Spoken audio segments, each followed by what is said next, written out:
Lipton Tea and Lipton Soup presents Inner Sanctum Mystery, starring Simone.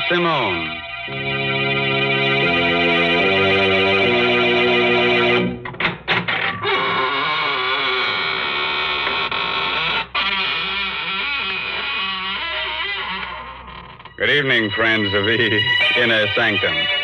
This is, of course, Raymond, your host. Please come in, won't you? Make yourself comfortable in any gloomy corner.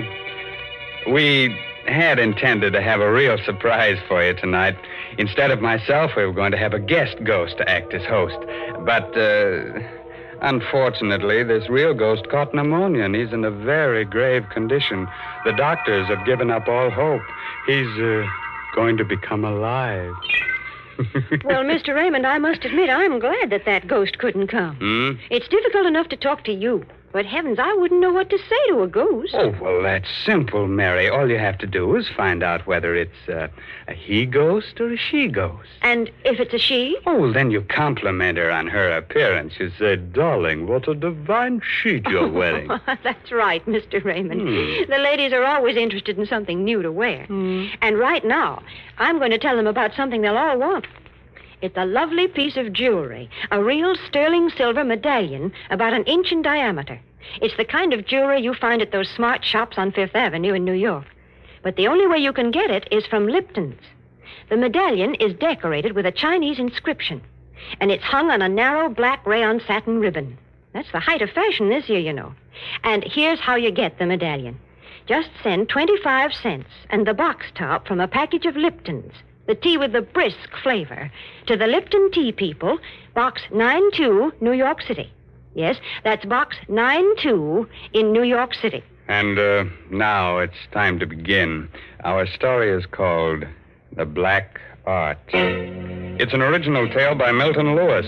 And our star tonight is that glamorous motion picture star, Simone, who'll play the role of Claudine.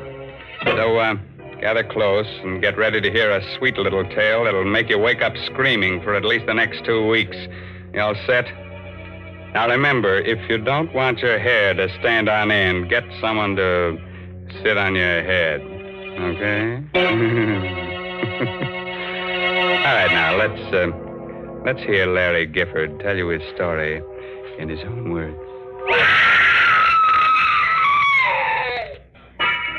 I wish I never heard that scream. I wish I never saw a body lying there. Blood all over the room. The knife on the floor near her throat. I'll never forget it. I'll never forget how I picked up the knife. I'll never forget the sweat that came creeping out all over me when I heard the door slam. Stand where you are. You make a move, I'll blow your head off. Don't shoot, Copper. Drop that knife. Okay. What's your name? Larry Gifford. Look, I'm from Chicago. Stranger, huh? Yeah, what of it? What's her name? Her? I don't know. I never saw her before. Look, you don't have to frisk me. I haven't got a gun. Shut up. Listen, I know it looks bad, but you see, my room's downstairs. I heard a scream, and Give me back that wallet. Keep your hands up. Roll papers. What of it? So I'm an ex-con, so what? You don't know her, huh? No, I don't. What have you got there? Just a picture I found in your wallet, mister. Picture of her. To Larry. With all my love, Nancy. Reckon you forgot about this, huh? Yeah, but look, I didn't kill her. Shut up. I think I heard that scream and came up here.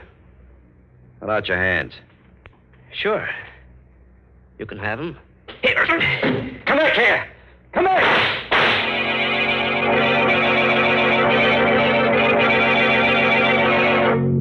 I didn't get far. The crowd in the streets nabbed me. They got him when they heard the shots and the scream. I was dumped in jail.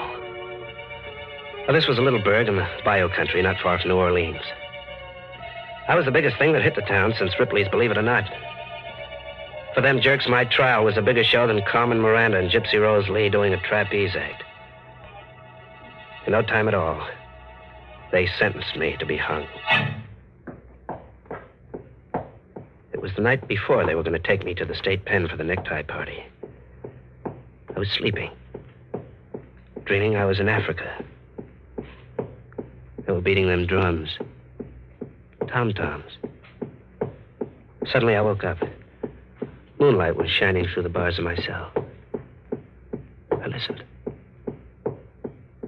Someone was beating like a tom-tom on the wall of my jail. Who is it? Who's doing that? Larry Gifford. Yeah, that's me. Were you beating on the wall? Yes.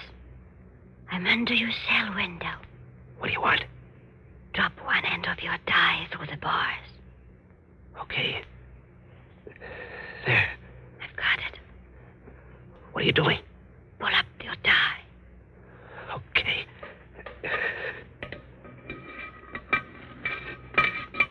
Got it? A gun?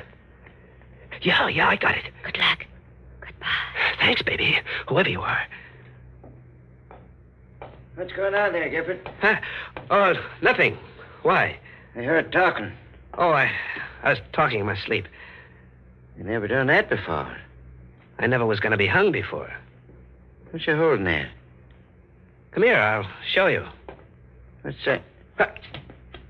A gun? Yeah, and it's got enough bullets to fill your head with lead. Go there. Open that door. Open it or I'll give it to you between the eyes. Go on. Don't shoot. There. Okay, now take your gun. Give me those keys. See how you like it in there for a while. So long. Stop him! Prisoner escape! Let me out! Prisoner escape!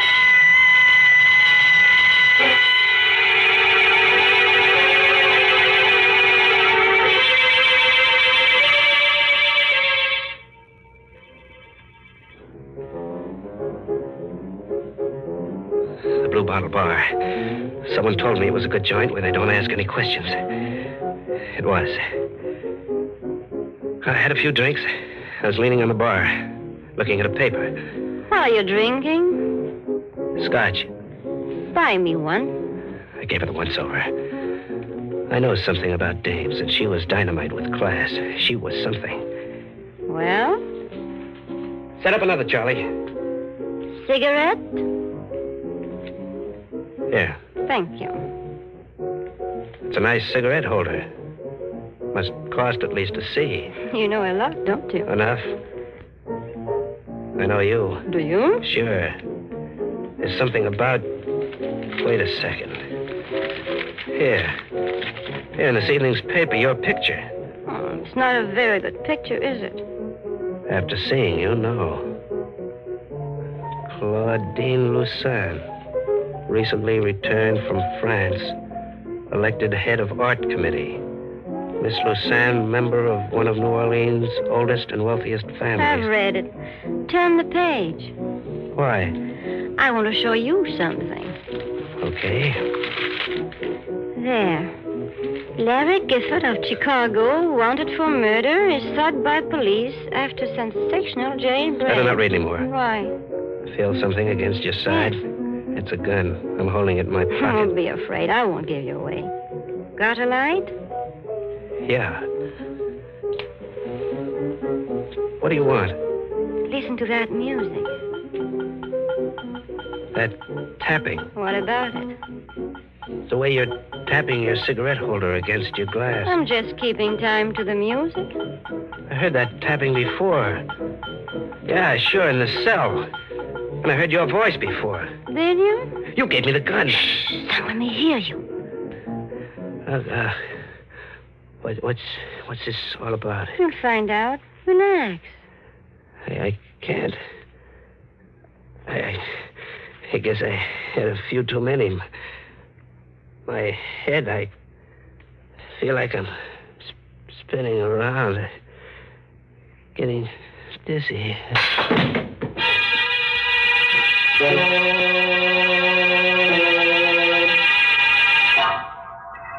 Two green eyes, pink with blood around the edges, looked at me out of a queer, furry head. It was the head of a bat. It smiled. It had sharp little bat teeth that had pink on them. There was an ache in my throat. I looked again. It wasn't a bat's face. It was hers. Claudine's. I was dreaming. Larry? Oh, well, where am I? My suite at the hotel. How did I get here? You passed out at the Blue Bottle. I brought you here. When? 2 hours ago. Oh, I must have been sleeping. I had the queerest dream. I thought... Oh. What's the matter? My throat. That pain, like a knife. Those green eyes of yours. That red mouth. And those white teeth. Look, we're going to have a showdown right now. I'm... Where's my gun? I took it. Look, what do you want with me? Nothing you don't want to do yourself. Don't talk in riddles. Have you ever been in love? Sure, dames are always falling for me. Why? I guess that's what happened to me. Are you kidding? No. Do you think I'd get you out of jail if I were? But I never saw you before. I saw you at the trial. That's where it happened. Oh, how can a dame like you go for a guy like me? I don't know. But it happened. I don't believe it. I'm sorry. Come here. Yes? I'm going to kiss you, baby. Larry. Oh, Larry. Yeah, it's a funny thing to do. Kiss a guy on the neck.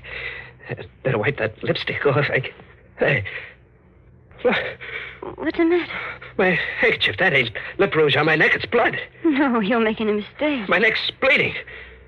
What kind of a dame are you, anyway? I'm getting out. No, don't. If you go, I'll tell them who you are.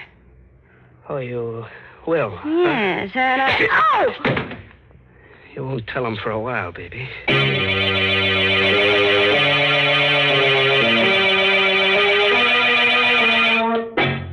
Ma Grady's joint in the old city of New Orleans was just the place. She'd never find me in that dump. Nobody'd ever find you there. I got a room. I went to sleep. I was safe. Then I heard it again. That same rhythm. It woke me up. I heard it, but I couldn't believe it. How could she know I was here? Or was it her? There was nobody in the room. I opened the door. Nobody outside. I slammed it. The beating stopped. I turned around. I was looking into the muzzle of a gun. Sit down, Larry. How'd you get here? My Grady ran to the room next to you. There's a connecting door. What's the idea of the gun? Can't you guess? You gonna kill me? Maybe. Well, you're going to a lot of trouble to bump off a guy who's gonna be hung anyway. Do you want to die? No. There is a way you can live. How? By coming with me. Yeah? What else have I got to do? Marry me. You're out of your head. You hate me? No, I don't. I don't hate you. I'm scared of you. Yeah, I've never been scared of anybody the way I'm scared of you. Scared enough to do as I say? Maybe. I had hoped you would love me. Maybe I do. You're lying. No, baby. It's no use. Look, what are you going to do? Kill you? No, put the gun down. Give me a break. Don't.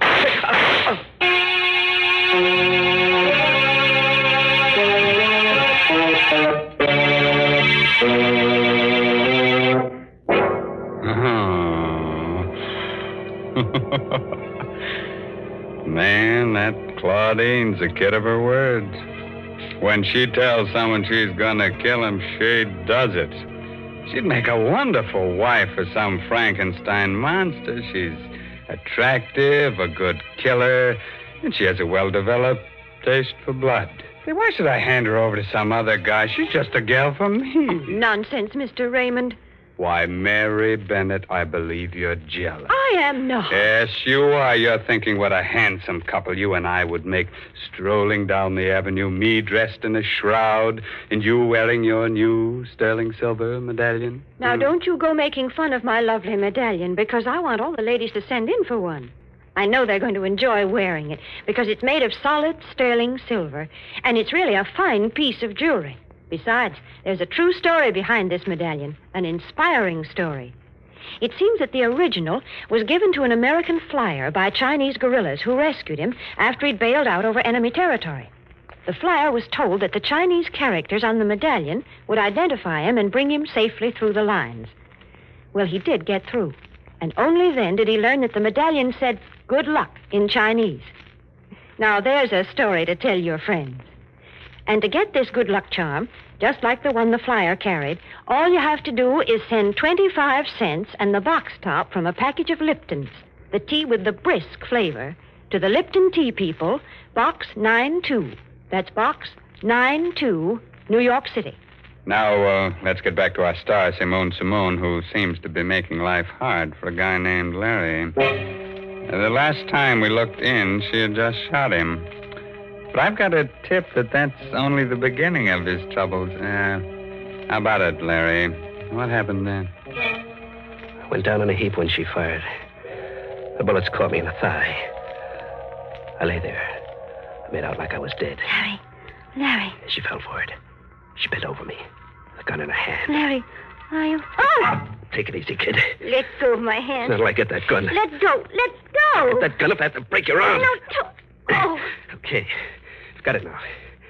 You shot me in the leg, but I'm still strong enough to get rid of you. Larry. I'm no angel, baby, but you're worse. Here's something I heard about, but I never believed. How'd you know I'd be here? How'd you know I'd be in the blue bottle? Go on, answer me. I've got nothing to tell you. No, you don't have to. It was magic. Black magic. Somebody nobody'd believe if I ever told him. There's only one thing to do with you. Yes? Kill you. But I ain't taking any chances like you did with me. When I kill you, you're going to stay dead. Those tom-toms are going to stop forever. You think so, Larry? I know it. Come here. Larry, Shut up. Oh! I knocked her out cold. She lay on the floor. I put the muzzle of the gun to her temple. She was so beautiful it made you shiver.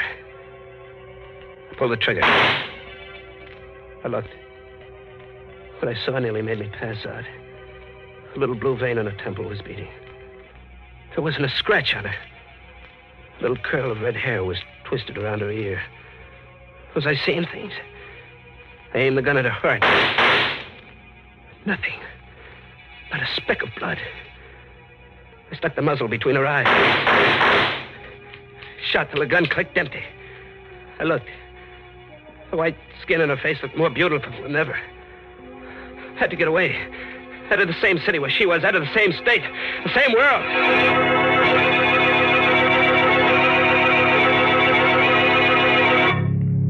I let out for the open country, to the bayous on the river back in New Orleans. My wounds festered as I dragged myself through the swamps, and I got a fever. It was like a nightmare. In my head, I kept hearing them tom-toms. I couldn't take a train or a bus or go to a doctor. I'd be caught. One night I saw a big house shining in the moonlight. I decided to take a chance. I knocked at the door. What is it? Sorry, miss. I was hunting. I had an accident in my leg. Oh.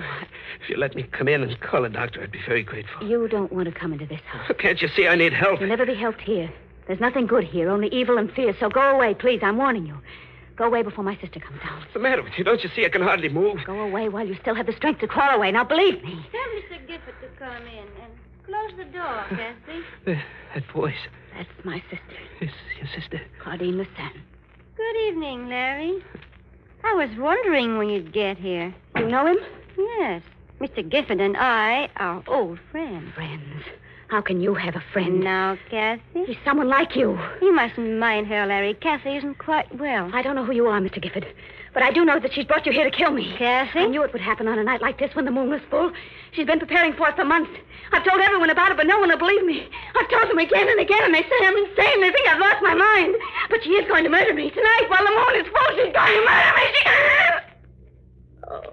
Go to your room, Cassie, immediately. Yes. Yes. I'll go. How did you get here? I live here. Come, Larry. You must know by this time that you can't fight me. Yes, I thought I'd never see you again. I'm not well. I've got a fever. Hey, that tom-tom beating in my brain. I can't stop it. It's getting louder and louder. I blacked out. When I opened my eyes again, I was in a soft bed with clean sheets. Someone had dressed my wounds. The moonlight came into my room like a living yellow ghost. Then I heard it. Scream. Just like the one Nancy made when she was killed. I limped out of bed, went to the room next door. It was Kathy on the floor, murdered. The knife was still in her neck. And I heard it again. The tom-tom. Queer sounding this time. I felt myself beginning to sway to the rhythm like a dancer. Then I did something I couldn't stop myself from doing. I put my hands down, drew out the knife. I wiped my bloody hand on my shirt. Suddenly I looked up. She was there. Claudine. Drop the knife, Larry. What have you got in your hands? These? These came from the skeleton of someone who was once alive. You're not a woman. You're a devil. I'm going to... Don't come any closer, Larry. I don't want to kill you just yet. Just yet? So we're close to the payoff. Yes. You're trembling, Larry. Who are you? There's no reason why I cannot tell you now. You don't believe, do you, that there are unseen powers that can be controlled by someone who knows how? I can believe anything about you. Thank you, Larry. Your heart is pounding like a throbbing drum, isn't it, Larry? You can feel death close, can't you? What have you got to say to me? I'm going to tell you a story, Larry. A story of a child who was brought up on this estate by a strange old woman, a conjure woman. In her head were all the black arts of the world. She taught me. Why are you telling me this? It amuses me to watch you, a murderer, helpless and terrified. So terrified you can hardly breathe. I find it very exciting. Then it was blood I found on my handkerchief. Yes. It is one of the ways to gain complete power over a person. And a tom-tom. Another spell to make you do what I want. And the murder of your sister? You want me to be the patsy for that? You're beginning to understand. You see, Cassie and I inherited the estate. There's really not enough for both of us. You tell him I did it. Yes. And that I killed you in self-defense. What are you looking at me that way for? I was remembering something. Remember it? Oh. That kiss, baby, wasn't it? You're a devil, but still a woman, ain't you? You didn't forget that kiss, did you? No. Well, what are you going to do? Come here. Closer. Well? Don't move. There. You're going to let me live? Live when it's my life against yours, you fool. I'll put that gun down. When I'm finished. Please, give me a break. I'm begging you. Begging you? I'll do anything you say. Just give me a chance, please. Here it comes, Larry, between your eyes.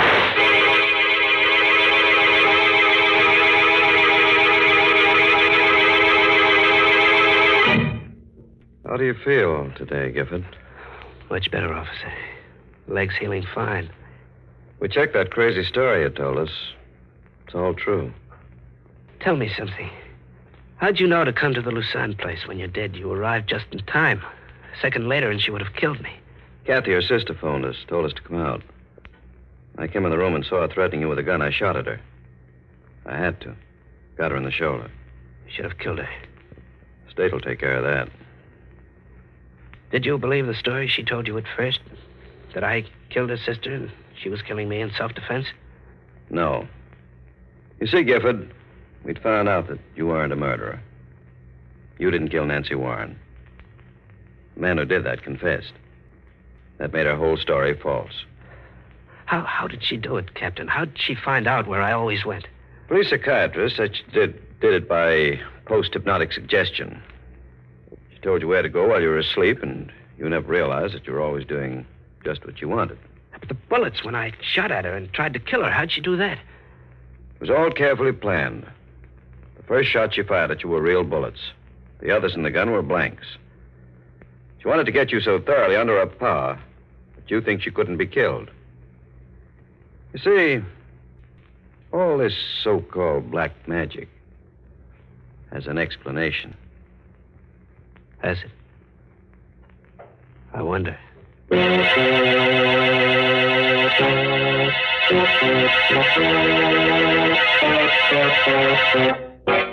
Oh, that black magic. I tell you what I'm going to do. Step right this way, friends, and get yourself a post-hypnotic suggestion. Spell it backwards, and you get murder. What's that? You can't spell. Ain't you lucky? Talking of luck, Mr. Raymond, I think Larry Gifford was mighty lucky to escape that awful woman. Oh, well, you see, Mary, it's very simple. He probably wore one of your good luck medallions. Oh, now that's plain silly. A man wouldn't wear a medallion on a black rayon satin ribbon. It's the ladies who like jewelry. Yes, that's why I know that they'll appreciate this solid sterling silver medallion that the Lipton people want to send them. And, ladies, here's how you get it. Send just 25 cents, which includes tax and postage, with a box top from a package of Liptons, the tea with the brisk flavor, to the Lipton Tea People, Box 92 in New York City.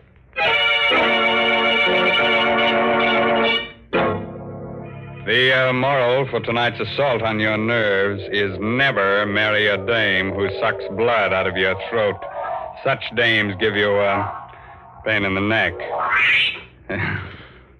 By the way, this month's Inner Sanctum mystery novel is The Red Right Hand by Joel Townsley Rogers.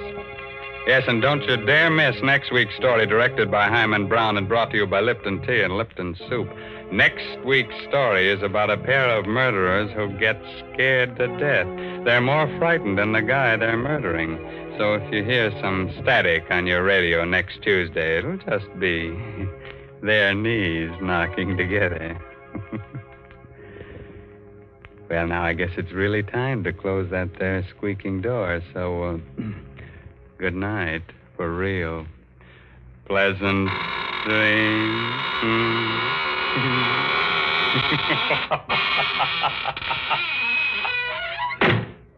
Folks, the next time you send a box of food to your boy overseas, be sure to include a package or two of Lipton's Noodle Soup Mix.